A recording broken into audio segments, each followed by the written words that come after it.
O vídeo de hoje é sobre interações dos remédios do HIV. O que pode atrapalhar, prejudicar o efeito dos remédios do HIV? Posso tomar o remédio do HIV e tomar álcool, por exemplo? O que acontece se eu precisar tomar algum remédio enquanto estou em tratamento para o HIV? Vamos lá saber um pouco mais sobre remédios do HIV e outras drogas. Olá, eu sou a doutora Keila Freitas, sua infectologista, e este canal é exatamente para falar sobre todas as coisas relacionadas ao mundo da infectologia. Se este tema faz sentido para você, você se interessa por esse tipo de conteúdo, mas ainda não se inscreveu aqui no canal, eu te convido para clicar no botão de inscrição e também ativar o sininho para receber a notificação dos novos vídeos assim que eles forem ao ar e não perder nenhum conteúdo novo. Os medicamentos usados para o tratamento do vírus HIV, que a partir de agora chamarei apenas de antirretrovirais, exigem atenção redobrada quanto às possíveis interações com outras substâncias, incluindo drogas recreativas e mesmo outros remédios de uso comum do dia a dia. Essas interações podem comprometer a eficácia do tratamento do HIV, causar efeitos colaterais inesperados e, em alguns casos, gerar riscos graves à sua saúde. Compreender como essas substâncias afetam o nosso organismo é fundamental para garantir um tratamento seguro e eficaz. Por isso que esse vídeo é de grande ajuda para você que está fazendo o seu tratamento para o vírus HIV e, obviamente, quer tirar o melhor proveito desses remédios com uma menor toxicidade e menor risco. O nosso organismo processa medicamentos e outras substâncias por meio de órgãos como o fígado e os rins, que utilizam enzimas específicas para metabolizar cada composto presente nesses elementos. Esse metabolismo pode ser alterado quando, ao mesmo tempo, estão presentes em nosso organismo diferentes substâncias, sejam diferentes medicamentos, alimentos, bebidas ou substâncias químicas. E essa convergência de duas ou mais substâncias presentes em nosso organismo ao mesmo tempo e que podem alterar os efeitos de um, outro ou ambos é que chamamos de interação. Essas interações podem se dar de diferentes formas, como metabolismo do fígado, que é quando mais de uma substância pode ser metabolizada pelas mesmas enzimas do fígado e acaba sobrecarregando o fígado, como se tivesse que fazer vários trabalhos ao mesmo tempo. E isso aumenta o risco de hepatotoxicidade ou mesmo de hepatite medicamentosa. Proteínas transportadoras, que é quando algumas drogas se ligam a proteínas usadas para transportar outras drogas pelo corpo. E isso acaba afetando a distribuição e a eliminação desses medicamentos. Efeito medicamentoso, quando diferentes drogas podem ter efeitos semelhantes ou mesmo opostos, seja como forma de agir no organismo ou mesmo como um efeito colateral. Quando isso ocorre, uma droga pode anular, reduzir ou mesmo potencializar o efeito da outra, que não significa uma boa coisa, geralmente não é. As interações medicamentosas podem trazer consequências como diminuição da concentração dos níveis desejados do medicamento, levando à diminuição de sua eficácia, e no caso dos antirretrovirais, isso pode levar ao aumento da carga viral no organismo ou até mesmo à criação de uma resistência do vírus aos medicamentos. O aumento da concentração dos níveis desejados do medicamento, levando ao aumento dos seus efeitos colaterais, como náuseas, vômitos, dores de cabeça,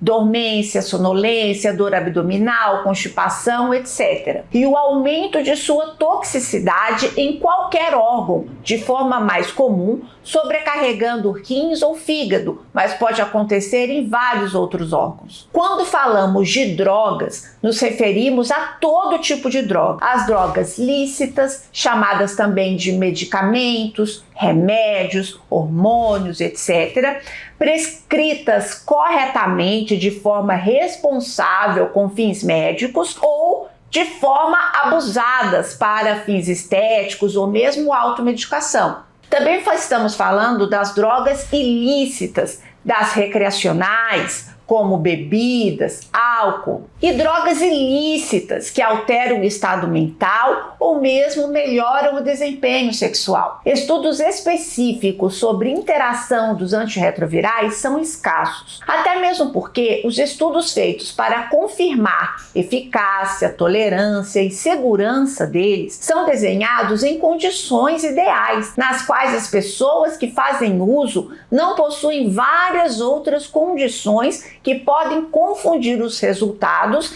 e muitas vezes não fazem uso de um ou outros medicamentos nos desenhos desses estudos. Ou seja, os estudos desenhados, como precisam ser protocolos, acabam sendo bastante diferentes do que é a vida real. Por isso que muitas vezes, quando a gente vai estudar efeitos e interações entre medicamentos, o que nós temos é o raciocínio que pode ocorrer considerando a forma como um e outro é metabolizado no organismo. Mas, além disso, mesmo quando a gente avalia a interação dos medicamentos, é comum avaliar a interação entre um e outro, mas não entre um e vários outros, o que causa ainda outros problemas. E se a gente for ajustar essas questões para a situação real de cada pessoa, com comorbidades, com genéticas distintas, isso fica ainda mais difícil. Para vocês terem uma ideia, eu irei exemplificar o uso dos antirretrovirais com alguns remédios mais comuns no dia a dia. Mas depois eu vou dar um recado muito importante sobre essas interações. Então não se desespere, não tente adiantar o vídeo e nem saia desse vídeo com a metade da informação. Fique até o final, pois é muito importante o recado que eu tenho para te passar depois. Anticonvulsivantes. Anticonvulsivantes são remédios usados para crises epilépticas. Alguns anticonvulsivantes, como a carbamazepina e fenitoína, podem induzir enzimas metabolizadoras de fármaco, diminuindo as concentrações dos antirretrovirais. Medicamentos para controle de humor, como os antidepressivos, podem ser usados, na verdade, para bastante coisas. Tratamento de depressão,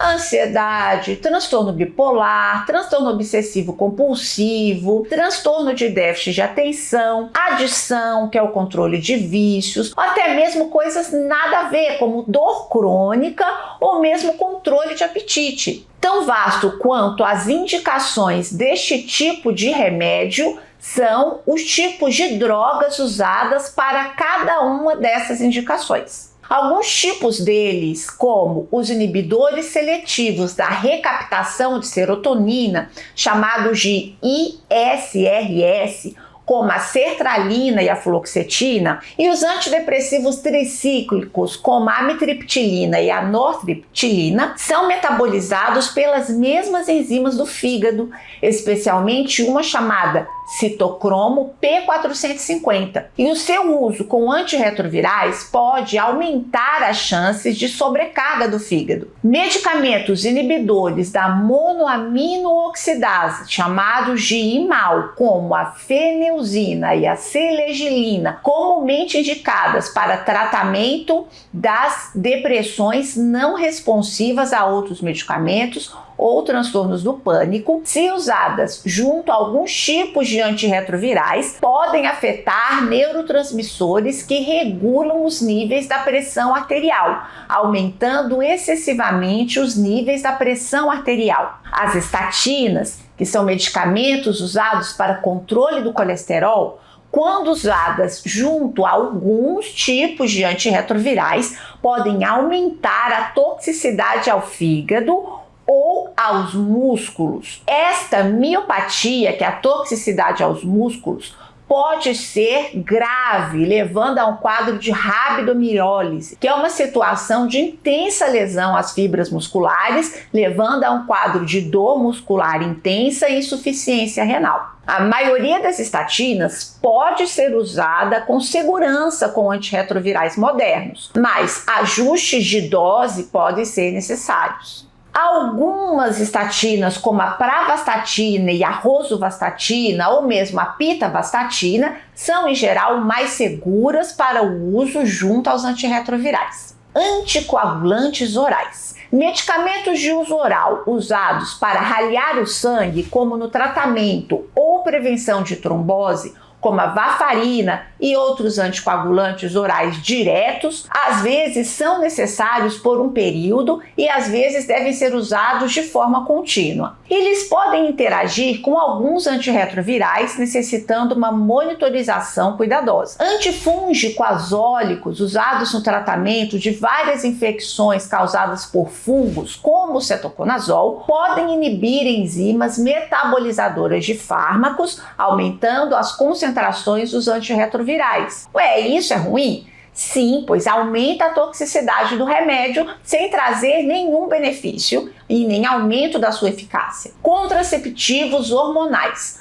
podem interagir com alguns tipos de antirretrovirais, diminuindo a eficácia não dos antirretrovirais, mas dos anticoncepcionais, consequentemente atrapalhando seu efeito na prevenção da gravidez ou mesmo outros objetivos para os quais eles podem ser indicados. Medicações para tuberculose, como a rifampicina, tem um forte potencial de indução de enzimas metabolizadoras de fármacos, tendo grandes interações com os antirretrovirais. Nesse caso, a rifabutina é geralmente a alternativa a este remédio. Remédios muito usados, inclusive sem prescrição médica, como os protetores gástricos, que são medicamentos usados para prevenção ou tratamento de doenças inflamatórias do estômago, chamados de inibidor da bomba de prótons, como omeprazol, pantoprazol, esomeprazol e outros dois da vida, trabalham diminuindo a produção de ácidos do estômago,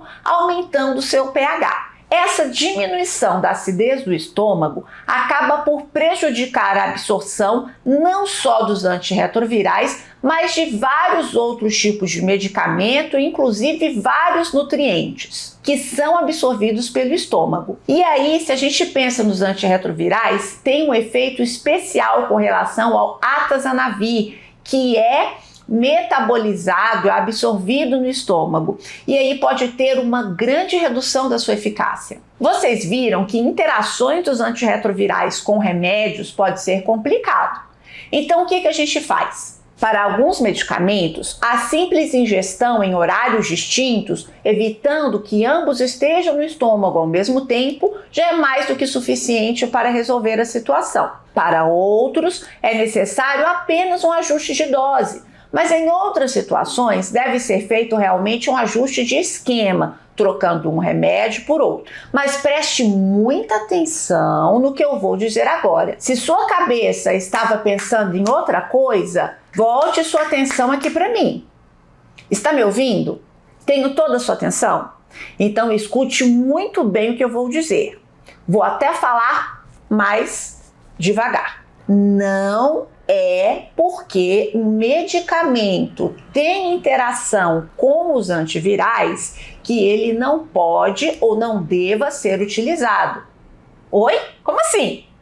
Isso mesmo. Vou repetir.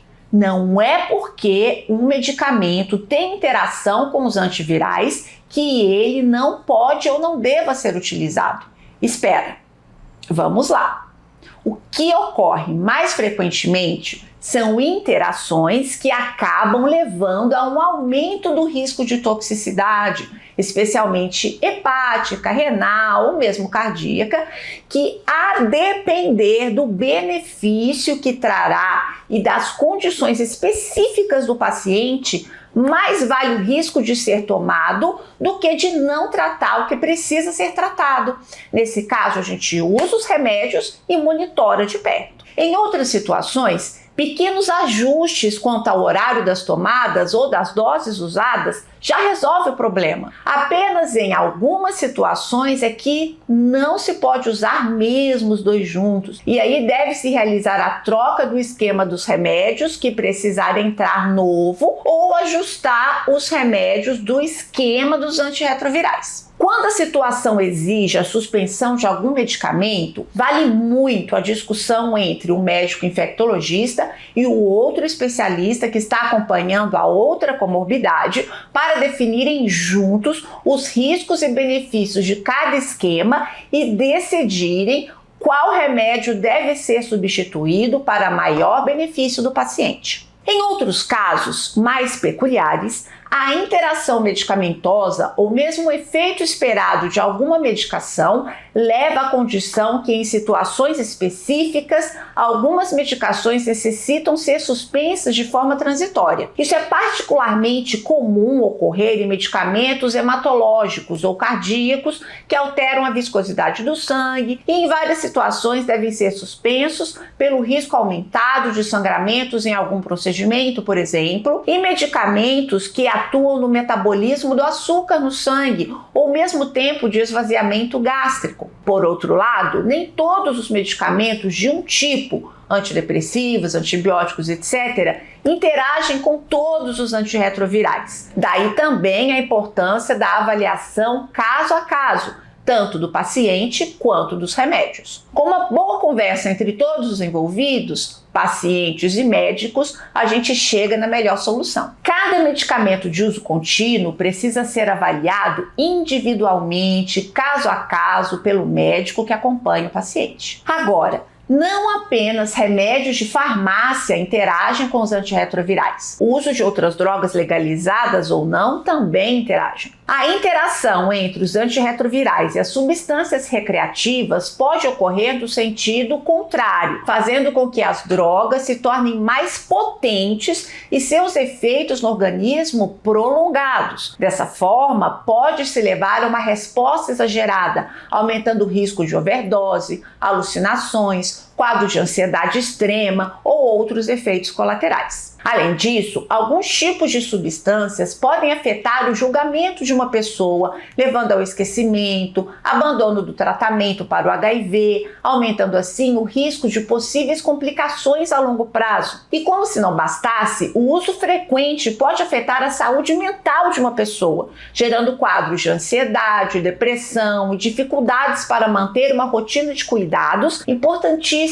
para manter a saúde de quem vive com o vírus HIV. As principais drogas recreativas utilizadas em conjunto com medicamentos para o HIV são bebida alcoólica, cigarro, cocaína e maconha, sendo que cada um deles podem desencadear efeitos diversos. Ao contrário do que muita gente pensa, o uso dos antirretrovirais com drogas assim não necessariamente corta o efeito dos antirretrovirais. No entanto, essa interação potencializa os efeitos tóxicos de ambas, especialmente com graves riscos para órgãos como rim e fígado. E, obviamente, são piores quanto maior a frequência e o volume usados dessas outras drogas. Porém, o problema é que não existe necessariamente uma quantidade ou uma frequência segura para o uso, uma vez que os efeitos dessa interação dependem de vários outros fatores, como questões genéticas, idade e outras comorbidades associadas à pessoa, entre outras coisas. Além disso, o efeito a longo prazo dessas drogas, somadas ao efeito inflamatório do vírus HIV, mesmo em pessoas que o têm controlado usando os antirretrovirais, acabam potencializando os efeitos a longo prazo dessas drogas, como o que vou mencionar a seguir. O efeito a longo prazo do abuso do álcool, por exemplo, traz problemas relacionados ao fígado, doenças do coração, como arritmias, inflamação do coração, aumento do tamanho do coração, enfraquecimento do músculo cardíaco, aumento da pressão arterial, risco de acidente vascular encefálico, também chamado de derrame, gastrite, úlceras, pancreatite, que é a inflamação do pâncreas, aumento do risco de câncer de boca, garganta, esôfago, estômago e cólon. cólon. Sim, o álcool também aumenta o risco do aparecimento de câncer, não é só cigarro não. Além disso, ele causa danos neurológicos permanentes, tanto dos nervos periféricos, causando dor crônica, dormência, fraqueza, além da parte neurológica central, com o aparecimento da demência alcoólica, que é a perda da memória e outras funções cognitivas. Nós temos também a síndrome de Wernicke-Korsakoff, que é a deficiência de tiamina, que leva à confusão mental, problemas de coordenação motora, perda de memória, enfraquecimento do sistema imunológico, aumentando o risco de infecções, enfraquecimento dos ossos com a perda da densidade óssea, aumentando o risco de fraturas, anemia, disfunção sexual, além de questões de saúde mental, como depressão, ansiedade, psicose e toda essa história já muito bem conhecida relacionada à dependência química e todos os problemas e transtornos para a família, dinheiro e a vida como um todo. Os efeitos do cigarro a longo prazo podem ser vários.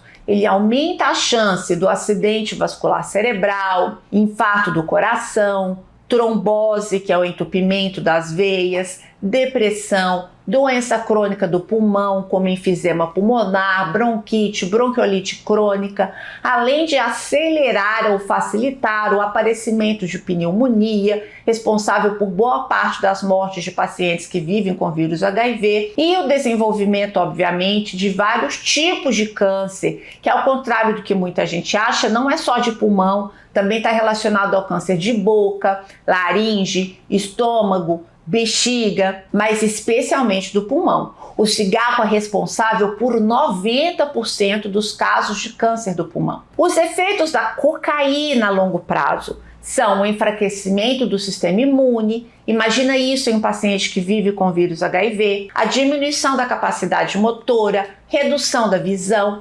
incapacidade de prestar atenção, perda de memória, doenças cardiovasculares como infarto e derrame, demência e ideação suicida. Já os efeitos do cannabis, que é a maconha, a longo prazo, são as doenças pulmonares crônicas, síndrome de hiperemese, que é uma dor abdominal, e vômitos incoercíveis que não melhoram nem com medicação, transtornos psiquiátricos, descompensação do quadro ou aumento do desenvolvimento de quadros de depressão, transtorno bipolar, esquizofrenia, ansiedade, além de problemas neurológicos, alterações do sono, deficiência cognitiva, perda de memória mesmo, podendo chegar à demência, alterações cardiovasculares, infarto agudo, acidente vascular encefálico, artrite, fibrilação arterial e o aparecimento de câncer também. Não é só cigarro que causa câncer,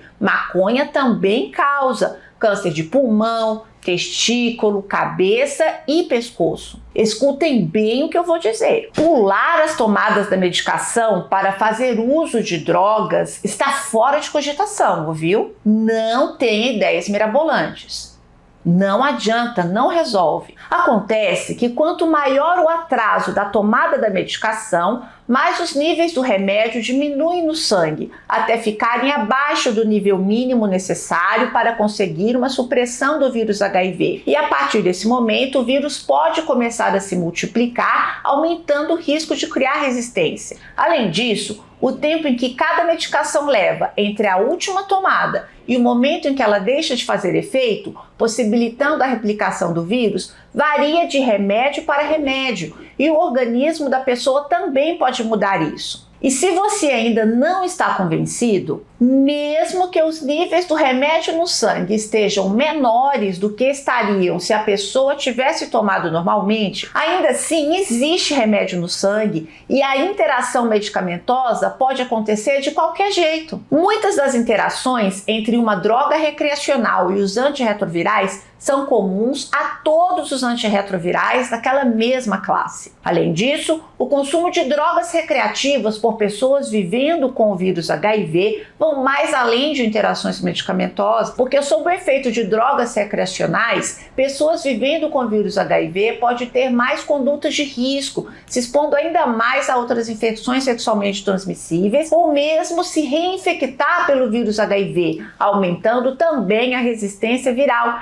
e, consequentemente, falha ao tratamento. Abandono de tratamento do HIV também é uma possibilidade, além do aumento da toxicidade renal e hepática. Por isso, se você usa outras drogas e faz uso de antirretrovirais, converse com seu médico infectologista. Sem preconceitos, tenha uma conversa franca, explique para ele os seus limites, as suas dificuldades, as suas motivações, não tenha vergonha. É a partir dessas conversas que a gente define, por exemplo, problemas e soluções. Uma psicoterapia, o uso de alguma medicação que vai diminuir aquela necessidade secundária ao uso de drogas, mudanças no hábito de vida, entre outras coisas. O que vale é a vida plena, saudável e feliz. E de novo, para você não esquecer esses dois recadinhos. Não é porque existe alguma interação entre um remédio qualquer e um remédio do HIV que você não pode fazer uso desse outro remédio. É preciso conversar com seu médico infectologista, avaliar qual é esse tipo de interação, qual é a necessidade de você fazer esse tratamento e, a partir daí, definir o melhor caminho. Além disso, se você faz uso de remédio do HIV e vai usar drogas ilícitas, drogas lícitas, drogas recreacionais, não invente moda de suspender ou atrasar a tomada do remédio HIV para poder fazer uso dessas drogas, pois, além de aumentar a chance de aparecer o vírus no sangue e criar a resistência viral, a interação vai acontecer do mesmo jeito, pois mesmo que diminua a quantidade dos antirretrovirais no sangue, ainda vai ter remédio no sangue. Então é isso que eu tinha para falar para vocês. Não deixe de curtir esse vídeo para mostrar para o algoritmo que você gostou desse vídeo. Se puder, compartilhe nas suas redes sociais e o que precisar, eu estou aqui. Um beijão e até o próximo vídeo.